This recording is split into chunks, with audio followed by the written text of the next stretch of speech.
and welcome to the Common Sense Gospel. I'm Danny Simmons. And I'm Kurt Norbert. Today we are discussing the need for elders, the need for good elders in the Lord's church.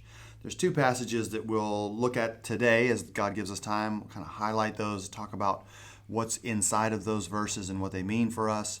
They'll be found in Titus chapter 1, verses 5 through 11, and 1 Timothy 3, verses 1 through 7. And so I'll read 1 Timothy 3, 1 through 7, just to kind of set a foundation for us. We're going to be thinking about the need for elders, good elders, when a congregation is looking, or even a congregation who is currently has elders that's serving and overseeing that local flock.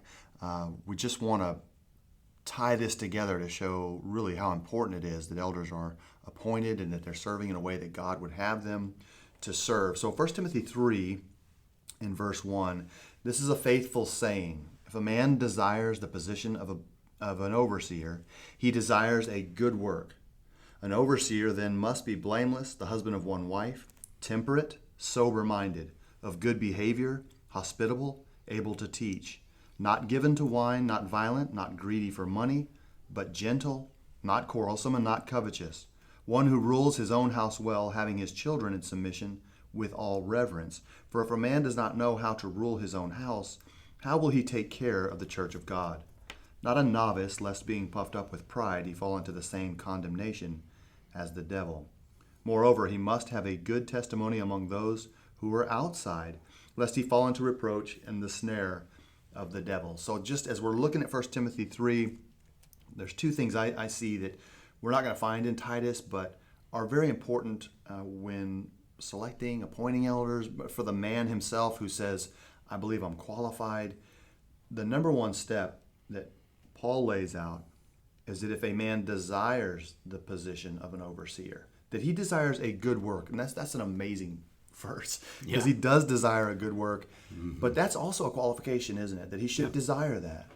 Well, now it slips my mind where it is, but I think it's Peter, which we're going to touch on later, so I won't need to turn there. But he should not be doing this work of constraint. Shouldn't be forced to, but willingly, is what Peter says. So, and that, again, we see the wisdom of God. That's obvious. Someone who is forced into something that he doesn't really want to do, his heart's not in it. Mm-hmm. And he's not going to do as well as if he would do it out of passion and a love for it. This is something he wants to do for the good of the body. That person's going to throw themselves into it and be diligent about it. It's not going to weigh them down as it would someone who just, okay, well, they want an elder, and here I am, so I guess I'll do it. No, he needs to come in eyes wide open. That's dangerous, yeah. There's going to be some rough nights as an elder and dealing with the congregation, especially as the number gets larger. There's just more possibility. It doesn't mean it'll be awful, but there's more possibility of difficult times coming. He's got to brace himself for all of that and just be prayerful and mindful of those things. So to be pushed into it because you seem to be the right age, your kids are pretty well behaved, you're not, you got a pretty good rap sheet. That's not good. And I would hate to see that a man was kind of pushed in because the church may be worried that we need two, and right now we only have one. If you'll step in, then we can do this the way God expects. That's not fair to him. No, it isn't. He should think about it, but he has to desire the position. So I think that's huge in Timothy's letter. And then verse 7, Paul adds here that moreover, he must have a good testimony among those who are outside, lest he fall into reproach and the snare of the devil. So there has to be a good report of him across the board. In and out of the where church. he works, people who know him outside of the congregation. And isn't that really telling? That at least as far as consistency goes? And especially, of course, you would expect it on the part of a congregation because they should know that individual. Sure. But to have a good report from unbelievers, those on the outside, that even those who, whether they're just have a lackadaisical attitude toward God or who are actively opposed to him, I don't like the idea of God, some vocal atheist or something, who can still say, well, yeah, he's a Christian, but he is a really good guy. Yeah, he's never done me wrong. He's trustworthy, and he's always treated us fair. And I think back over my experience with past elders in that light, that these were individuals who their co-workers could say, yeah, he's an upstanding guy. He's top notch. We're happy to work with him. We don't have any problems. They're always honest. They've never caused any problems here at all. That's a huge testimony from the outside. It really is. And you can learn a lot, even if a man's being considered and you're talking about qualifications and you say to him, do you mind if I go to your work and poke around a little bit? Yeah. Just the look on his face is going to show you a lot. Right. He's like, well, why do you want to do that? Yeah. That's separate. No, it's not. Nope. We're talking about you and the consistency of who you are. So I think that's just amazing, the wisdom of God, that to those who are outside, they found the same about this man. As you said, not pointing out book, chapter, and verse that, oh, he does this, this, and this, but just in a general sense, they say he's a good person. He always stands up for what's right, and he'll do what's right. He's honest, he doesn't look for opportunities to steal or anything like that. So I think that's just wonderful.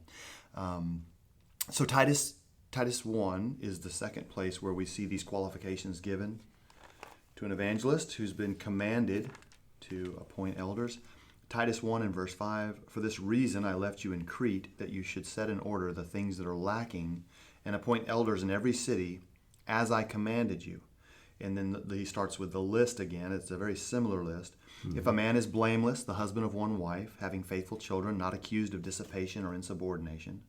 For a bishop must be blameless, as a steward of God, not self-willed, not quick-tempered, not given to wine, not violent, not greedy for money, but hospitable, a lover of what is good, sober-minded, just, holy, self-controlled, holding fast the faithful word as he has been taught, that he may be able by sound doctrine both to exhort and convict those who contradict.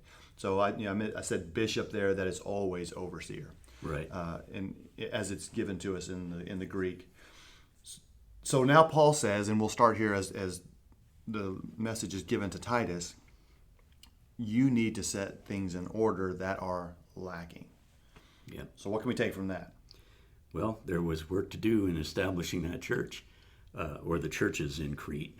I think it's interesting to see that this is envisioning more than one church.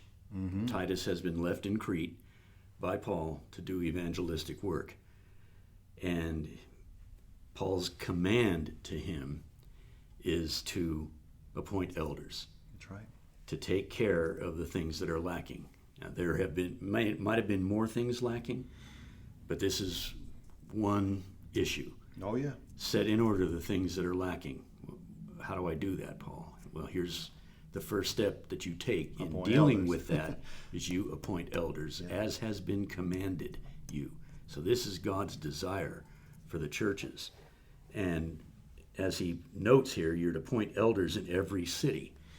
So as he goes through the city of Crete, establishing churches, those churches need to work toward having elders, a plurality of elders. That's right. We never see anywhere in the New Testament where it's one guy in charge of a local congregation. It's always more than one elder. That's right.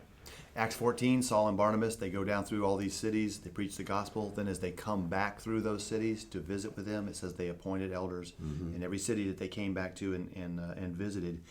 Because again, we see this picture that they are needful. That's the title, the need for elders in a scriptural sense. So that is certainly there.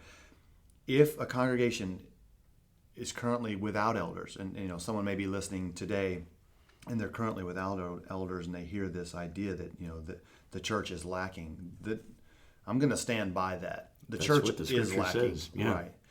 But the challenge is for especially smaller congregations, is they say we got 10 or 11 members, and 8 of them are women, or whatever the case may be for each individual church.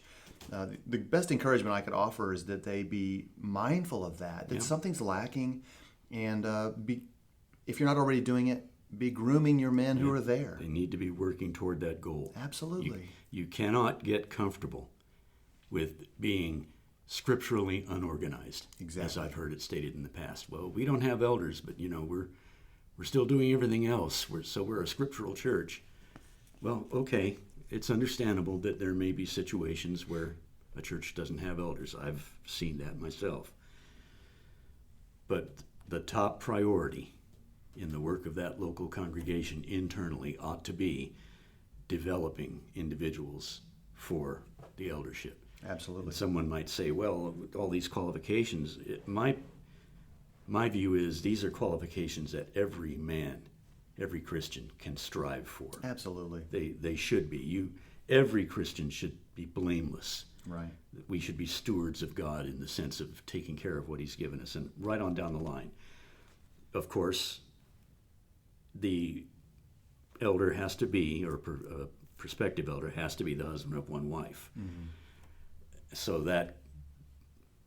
that's a variable. There is no command that you have to be married as a male Christian. Okay, I got what you're saying. But so that enters into it. But that is a qualification. You have to select. You have to be looking at a man. If any man is blameless, and I emphasize that because there are movements today to have women elders. Sure. Which is just blatantly, how can a woman be the husband of one wife, and on and on and on. But anyway, you should be looking at men who, okay, they fulfill the qualifications, but they may need seasoning, they need maturity, growth, whatever. Maybe someone has got,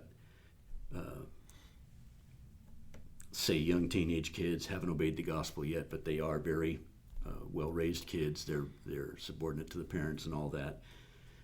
Be developing that. Right. Work on that. Have teaching about it. It should be a focus of the congregation that we need to develop a situation where we can appoint elders in the church, because God has commanded that. That's right. And he'll provide. It may take a while, but it should be a diligent effort instead of, we just don't have anything, and then you get comfortable not having elders. And I will guarantee you, eventually that church will die. Oh, there's going to be trouble. It will eventually happen. Yeah.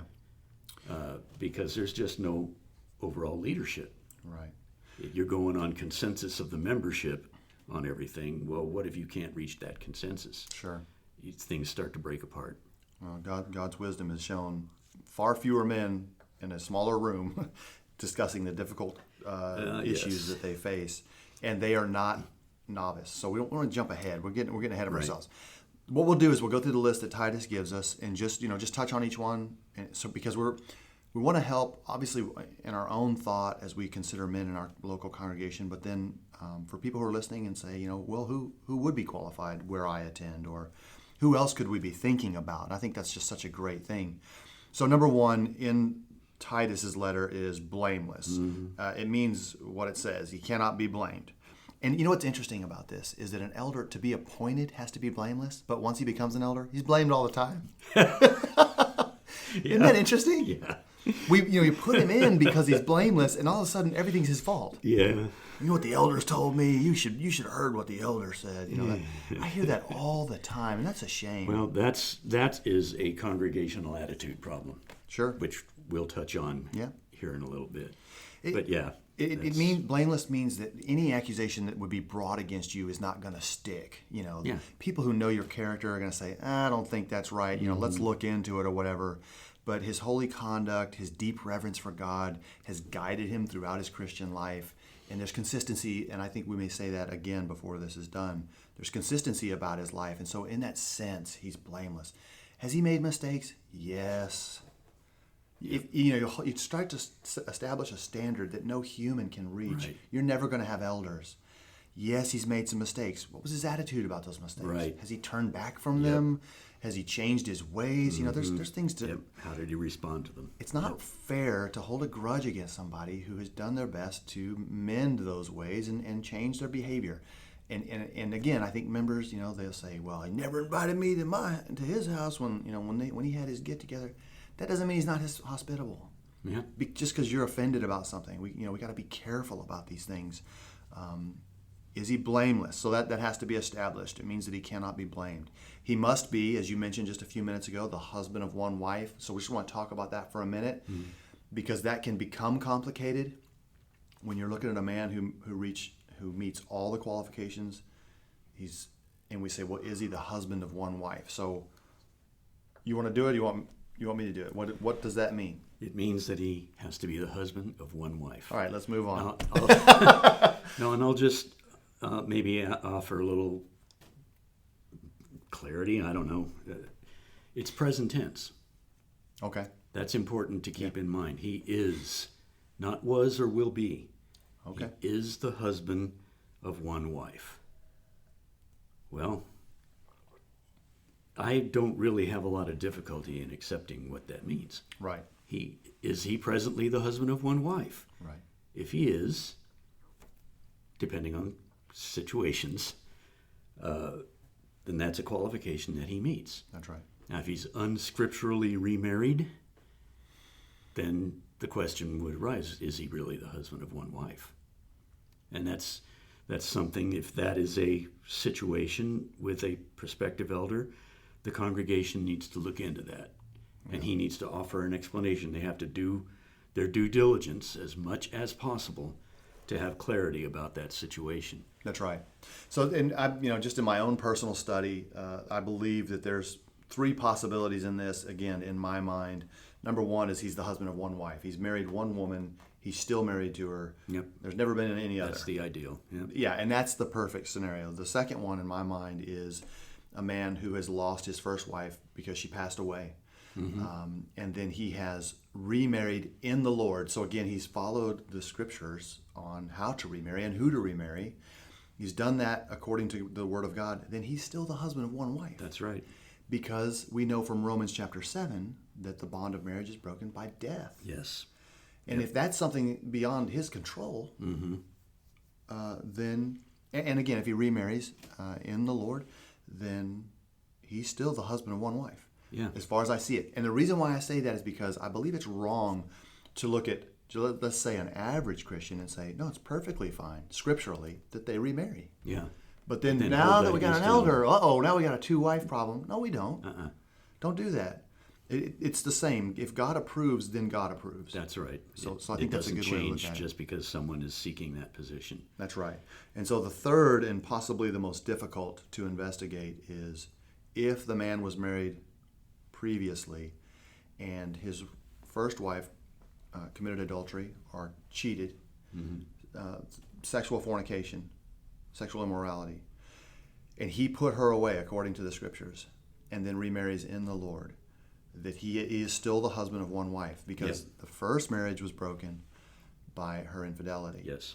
And he was not to blame in that, which, and I think in a lot of ways secures all these other qualifications about him consistently trying to be holy and a godly man, that even in that difficult process, as he used the permission granted by the exception that Jesus gives in Matthew 19, found that they could not be reconciled and put her away. Yeah. And that's something, again, the congregation needs to do its due diligence. That's right. The individual that's being considered to be an elder needs to be forthcoming. The congregation needs to objectively consider that situation. And if they see, yes, he has comported himself in line with everything else that's listed here. Yeah. But here's that past situation where despite there's everything that he could do, that marriage could not be kept together because of his wife's infidelity. Well, when he puts her away, that marriage bond is broken. He is no longer her husband. Right. And he's in that state until he remarries, as you said, in the Lord. Yep. He's married to a faithful Christian who, as a woman in the congregation, she is well recommended. She's recognized that here's a godly woman, so there's no issue there.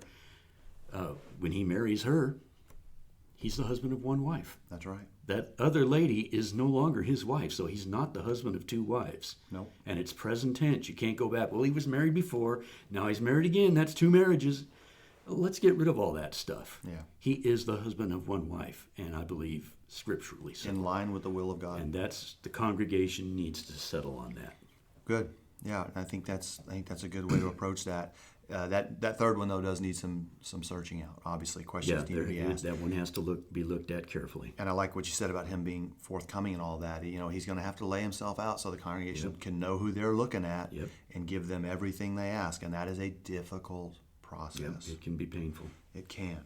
The next one in line here is faithful children. That's obvious. Are his children faithful in the Lord? Mm-hmm. I would add, do they respect him as the father, and do they respect his wife? Mm-hmm. Are these children rebellious in any way? Is there any evidence that they're drifting from the truth? And I just say that last one because he's about to be appointed. We're considering him. And if his children it looks as though there's some issue there. I mean, that's when we got to look at that closely. And for the sake of everybody involved, it's not just, we got to make sure we have a good elder. That's true. But if these children are struggling and they may be drifting from the truth, then, everyone can kind of jump in and help with that. There's we a don't want to see situation that them needs help. lost. That's right. Sometimes we get our focus so tight on the eldership idea that we let the kids walk away, without taking the steps as members to try to assist them back in line with the will of God. That's a good point. Are his children faithful? That can be evaluated. A steward of God is the next one. So obviously that which God has given him, he's cared for. That's everything under his control. Yep. His home, his family, finances. Whatever wealth, right, that God has given him. Everything he has, is he using it wisely and for the glory of God? Yeah. And that's a good steward. Can be evaluated. Not self-willed. I think that's kind of comes right out behind steward of God. That's the my way or the highway kind of guy. Yes. You can't have that in an elder. No. He cannot be selfish and make good decisions for God's people. That's right. Much of his thought processes will be based on how these decisions affect him if he's self-willed. And that is not the guiding force for his life or for the congregation. It is for himself. Yeah. And so that can be very dangerous. 1 Timothy 3:3 says he must be gentle and not quarrelsome. So I think both of those tie into that, not self-willed. Yep. Next one's not quick-tempered. Interesting. Can we tell if a guy's quick-tempered? Usually. Few of us will know. Does he? Yeah. I mean, how does he react to a situation or something that's spoken? Does he have a hair trigger? Just this knee-jerk response? Or is he sober-minded? Yeah. Does he patiently accept it and think it over? Deal with it properly? Or is it just an off-the-cuff reaction that could be injurious? I think being sober-minded, which is also a qualification elsewhere, would fit into this. Here's a person who is level-headed and thinks it over. He doesn't just jerk into some sort of a response. Right. Yep. Yeah. And this may be one that we could ask his wife. Do you think he's quick-tempered? Yeah. I mean, because she sees him every day. She does, and she's seen him in those moments. And I think a lot of these questions could be asked of the wife, but there's scenarios there we'd have to be mindful of. Not given to wine. He is not a man who partakes of wine. He's not, again, sober-minded, self-willed. He's a good steward of God. He doesn't give himself over to these things which inebriate, and weaken the thought processes. They're going to cloud your thinking. Yep. Yeah, and elders. I think it's interesting because an elder can be called at any time of the day or night. Oh, yep. With just some earth-shattering information. And he's not prepared. If he's doing this, if he's drinking and he gets the call and a decision needs to be made, he just can't be that person ever. So very, very important. It's not okay that he has a few. It's only okay that he's not given to it and he's given himself to the Lord and not setting time aside to be inebriated. So very, very important. Not violent. King James says no striker. I like that. It means he can't be a contentious man who is a brawler. That goes back to quick-tempered, I think. He's ready to fight. I mean, just say the word. That's not good. And the directions to Timothy, he must not be quarrelsome, but be gentle. Right. So that would fit right into that kind of a scenario. Absolutely. So we're looking at a man. He cannot be violent. He cannot be greedy for money. A man who lives his life saying, I wish I had more. I wish I had more. I've got to find a way to make more money. If he's in a leadership position, serving God and helping members focus on the life to come, it's never going to work. Yep. If he is distracted by money. In 1 Timothy 6, in verse 6, Paul says this. 1 Timothy 6:6. This is not about elders, it's in general, it's for Christians. Godliness with contentment is great gain. For we brought nothing into this world, and it is certain we can carry nothing out. And having food and clothing, with these we shall be content. Yep. But those who desire to be rich fall into temptation and a snare, and into many foolish and harmful lusts, which drown men in destruction and perdition. For the love of money is the root of all kinds of evil, for which some have strayed from the faith in their greediness and pierced themselves through with many sorrows. So can you imagine a man who's called to be an overseer who is headed down this path of greediness and desiring? Yep. It's not good. No, it is not good. And he's just not going to do the job he needs to do. Yep, that's a strongly worded warning there in 1 Timothy. Yeah. So it is a danger Yeah. that we all have to be aware of.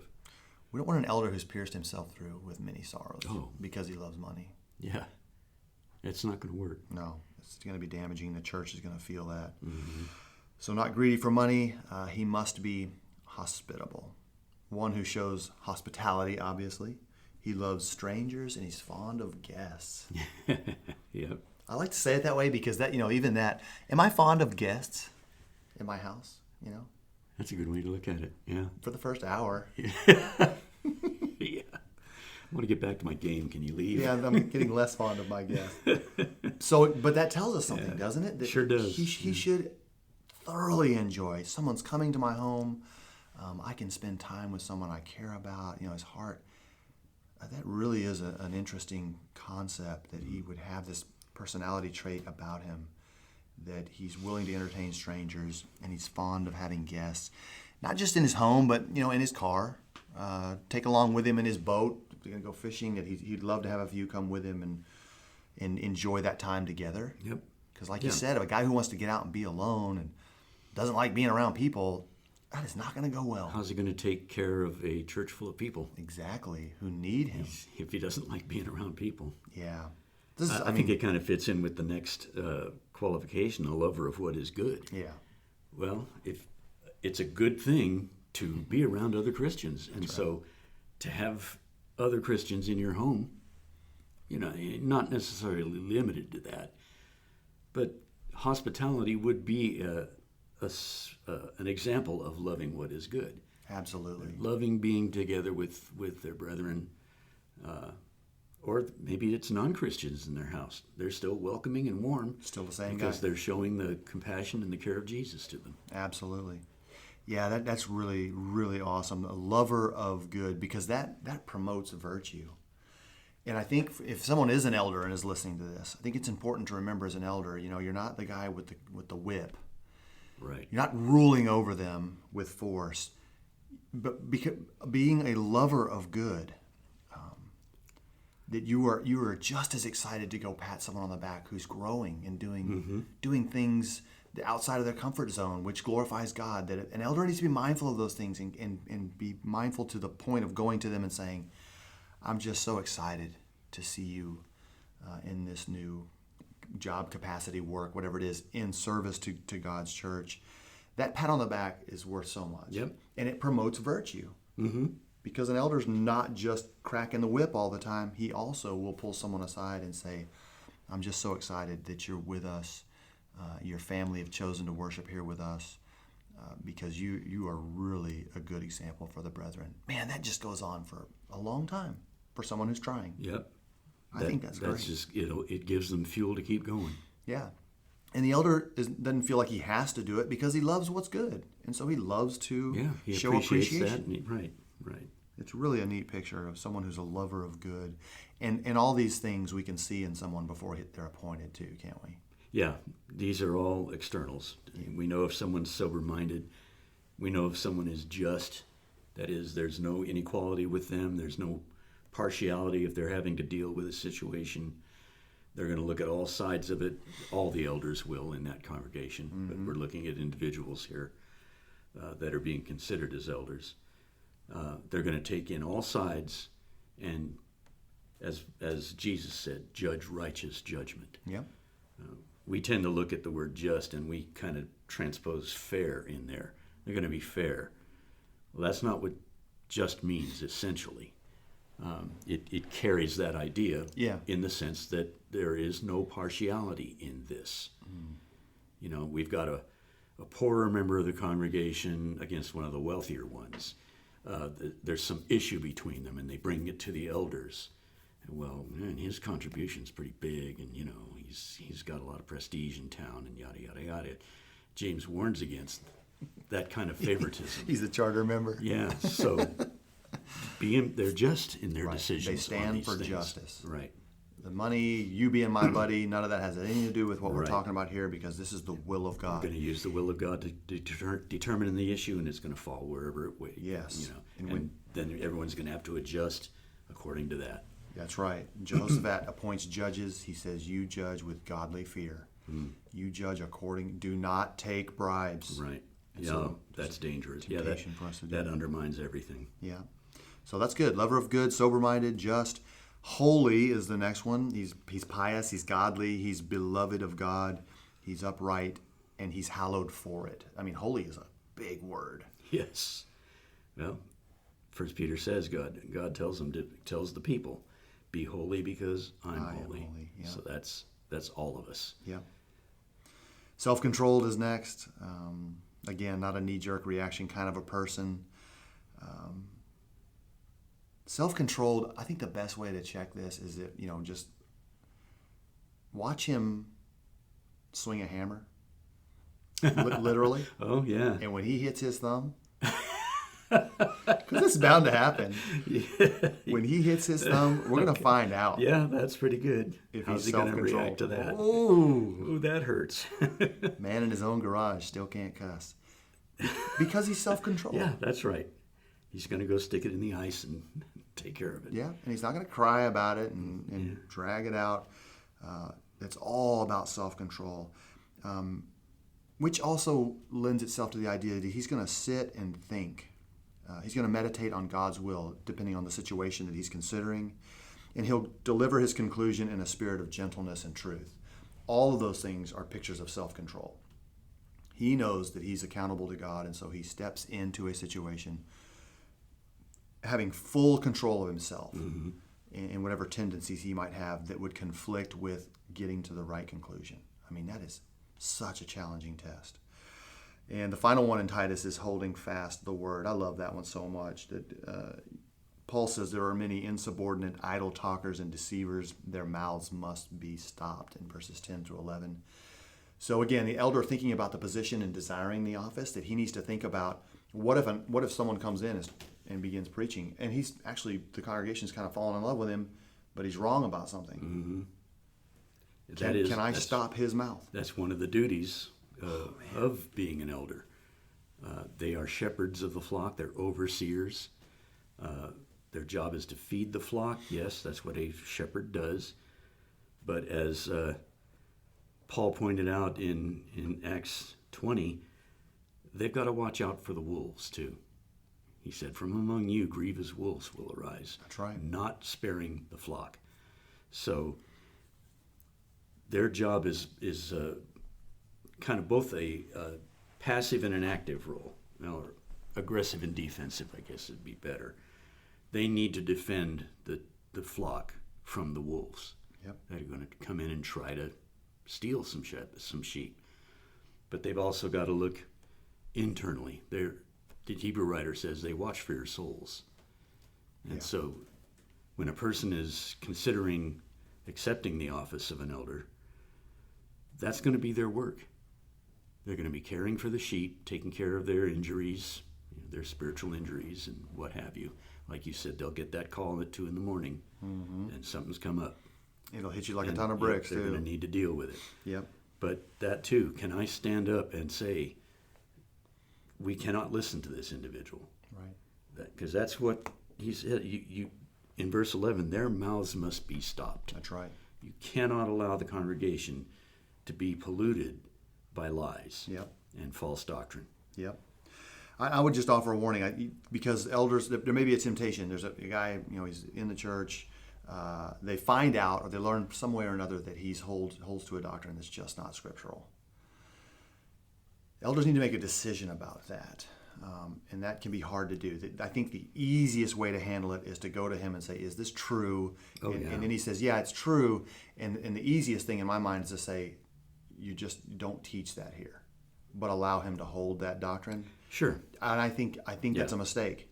I think we need to be studying until we're all blue in the face. You can't just let that passively sit. Right.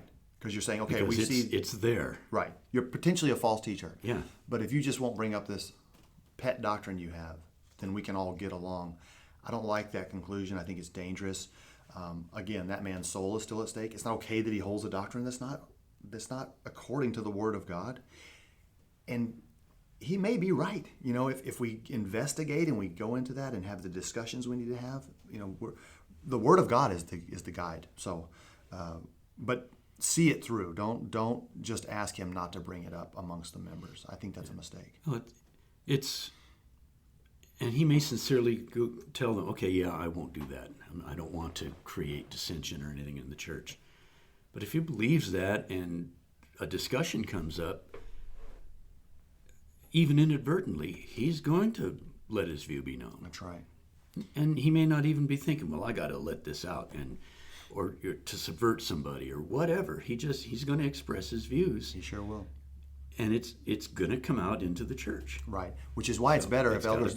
It's got to be nipped in the bud. And if they meet with him and have the conversation, Yes. and they say, okay, you understand the conclusion we've all reached here? He understands his doctrine is false. Assuming we get that far, then we all say together, we've talked about this, and it's done. And what the elders have done is they prevented his mouth from opening again in this false teaching, because if it does come up, guess what they have the ability to do now? Yeah. We talked about this. Yep, we studied it out. You agreed. We were on the same page, Yep. right? So now he can be disciplined in whatever way is appropriate. But if you tell him, please don't bring it up or whatever, like you said, what happens across the coffee table? At some point, he's going to think, no one's going to know. I just want to see how this person feels, whatever. Yeah. Very, very, very dangerous. So hold fast the Word of God in order to stop them. We're going to read 3 final passages for this study and just kind of wrap it up. 1 Peter chapter 5. You mentioned that earlier, Kurt. 1 Peter 5 and verse 2. Shepherd the flock. He's talking to elders. Shepherd the flock of God which is among you, serving as overseers, not by compulsion, but willingly, not for dishonest gain, but eagerly. Not as being lords over those entrusted to you, but being examples to the flock. He is really in a phenomenal way kind of summed up everything we've been talking about. Yeah. It's such a pretty picture here, because this again is touching on the duties of what an elder is supposed to be doing. Mm-hmm. And if they'll keep that picture, and the whole congregation, all of us as Christians, need to keep that picture. What is an elder? He's a shepherd. Mm-hmm. He's an overseer. He is an older person, generally. He's not a novice. He's an elder. Yep. Those 3 terms are used synonymously in the New Testament to refer to the person holding this position.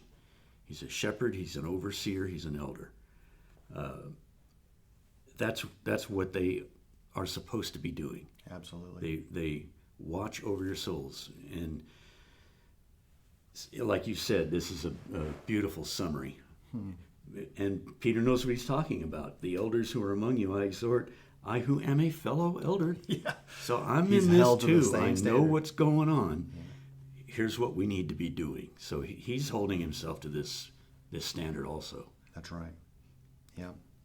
Another passage, Hebrews 13 and verse 17. We're told, obey those who rule over you and be submissive, for they watch out for your souls as those who must give an account. Let them do so with joy and not with grief, for that would be unprofitable for you. And Peter says in that next verse, which I didn't read, that they're going to give an account to the chief shepherd. Yes. They're shepherds, but they're going to give an account to the chief shepherd. And it says this again, they are going to give an account as they watch out for your souls. And I love how verse 17 ends. Let them do so with joy and not with grief, for that will be unprofitable for you. It's interesting wording because it's unprofitable for the elder, obviously. He's having to deal with someone who's just won't get in line. He's done everything that he can. He's been a good example, and he's still having trouble. But the Hebrew writer doesn't say, don't give them grief. Don't make it hard on them. He's saying it's unprofitable for you. That's not good for you. That's right. Because you have an example in front of you who is an elder. He is shepherding the flock, and you won't get in line. That's unprofitable for you in an eternal sense. Absolutely. And even in the earthly sense as well. And that kind of pictures our responsibilities to them. We've been talking a lot about the elder, what he needs to be, and what his duties are. Well, we have duties to them too. That's right. We should not be making their job difficult. That's right. We should be honoring and respecting them and making their work a joy. Yeah. Because, as you said, that benefits us. Absolutely. Benefits them too. It's good for the body. Yeah. In Hebrews 13, it's not the first time he mentions those who rule over you. Verse 7, he says, remember those who rule over you, who have spoken the word of God to you, whose faith follow, considering the outcome of their conduct. So same idea, right? That we're now talking to the member, the individuals who serve under an eldership, that they have a responsibility there, and they should take that very seriously. And the final one that I have is 1 Thessalonians 5 and verse 12. And this really, again, we're going to talk to the members who are serving the Lord under an eldership, that we want you to think about this and take it as seriously as you can. 1 Thessalonians 5:12, we urge you, brethren, to recognize those who labor among you and who are over you in the Lord and admonish you, and to esteem them very highly in love for their work's sake. Be at peace among yourselves. I mean, that right there, those two verses is, you and I both, Kurt, are serving under an eldership as we are members of the Lord's body. These verses are directly written to us. We are urged to recognize them, to esteem them very highly in love. Give us an example. How can I do that? I'm thinking about an elder, and I want to recognize them, to hold them high in esteem, in love for their work's sake. How can I do that? I can go up to them and thank them for what they do. Yeah. And I would tell them, I don't know everything you have to do for the congregation. That's not my place. But I know there's more behind the scenes than just what we see. That's right. And I appreciate your willingness to help us. That's right. To watch over us. I love that. And protect us as a shepherd. It's not that we should put them on a pedestal of infallibility. Right. Well, the elders said it was okay. That is a rationale that is too common even in churches of Christ. Yeah. Well, the elders said it's all right, so, we can go ahead and do it. Well, they're not infallible. No.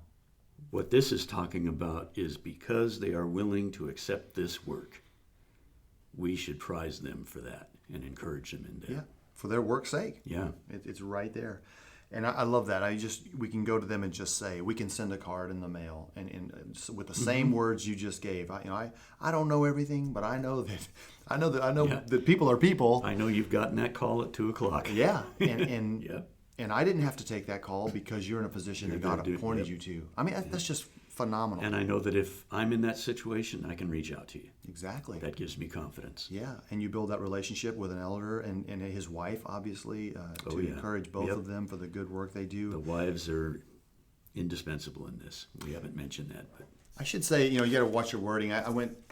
Several years ago, I walked up to an elder right after services, and because I was reading this verse, I thought, I'm going to do it. So I walked up to an elder, and with no context at all, I said, I love you. And you should have seen the look he gave me. He's like, where is this going? What? Okay. So I just want you to know that I love you. Can you qualify that, please? Yeah. I mean, I definitely, he was taken back. Yeah, but,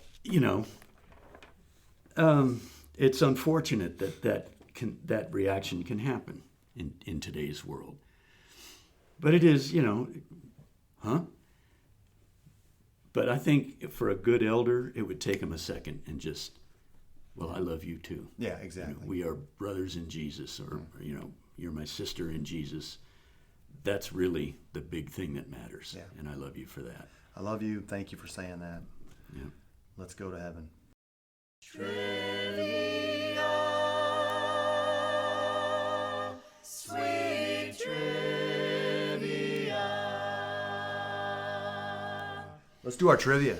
Yeah, we're a little long in tooth on this one, so hopefully these will be easy questions for us to mull over. Hopefully. It's up to you. You want to hit me with your first one? I will. Okay.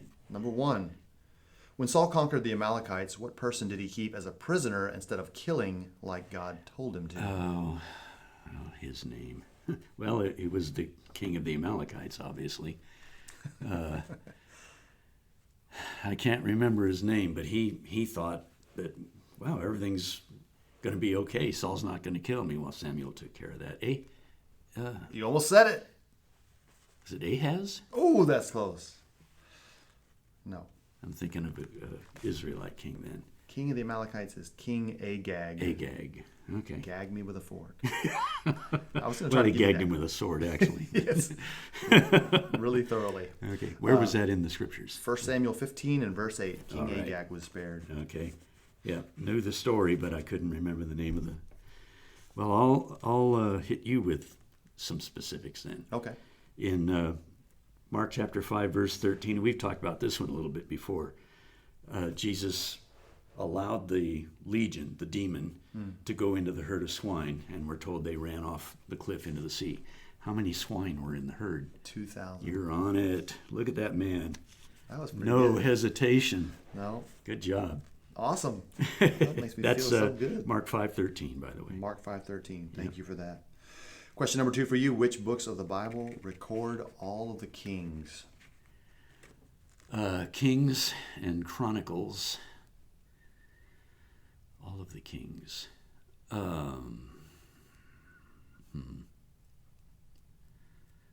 of the kings of Israel and Judah. Okay.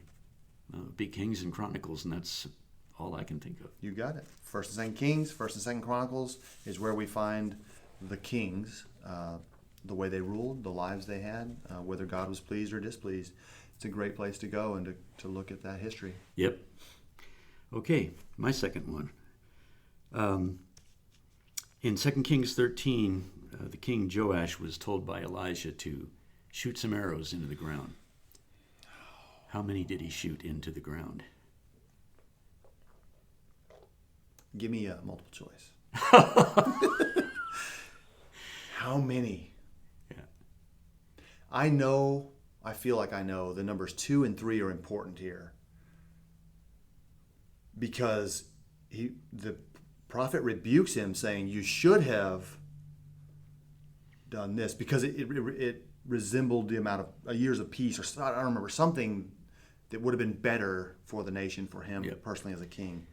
Yeah, you're on track. His thing was he should have done it 5 or 6 times, because that's how many victories he would have over the Syrians. I'm going to say 3. You got it. Nice. You got 3. You know? That was a total guess, but like I said, I felt like it was 2 that he shot in the ground, and then the prophet said, you should have done 3, but when you said 5 or 6, I thought, okay, it probably is. It probably is 3. Subtle little hint there. And yes, I appreciate you're it. a sharp enough man to jump all over that. Yep, appreciate it. that's an interesting thing. He says you should have shot more, but now you're only going to have 3 victories. If you had shot more, you would have utterly defeated the Syrians, and they'd never be a problem again. But now you're only going to get 3 victories. So I'm just in that moment, a decision in the moment yeah, was what the future held.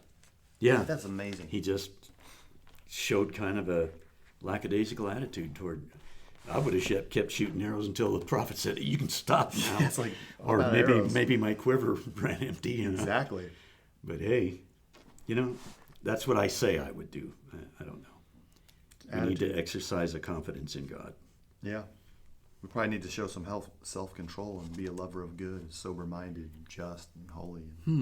Those sound like good qualities. Holding fast to the word. Those are good qualities. Maybe they could be applied somewhere. I'm sure they could.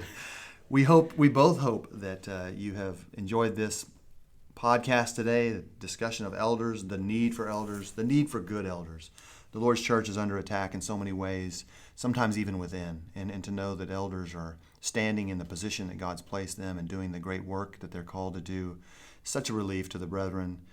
Go out and tell an elder that you love them, you think the world of them, and you thank them for all the good things that they're doing. And if you are an elder, thank you for doing those things. Amen.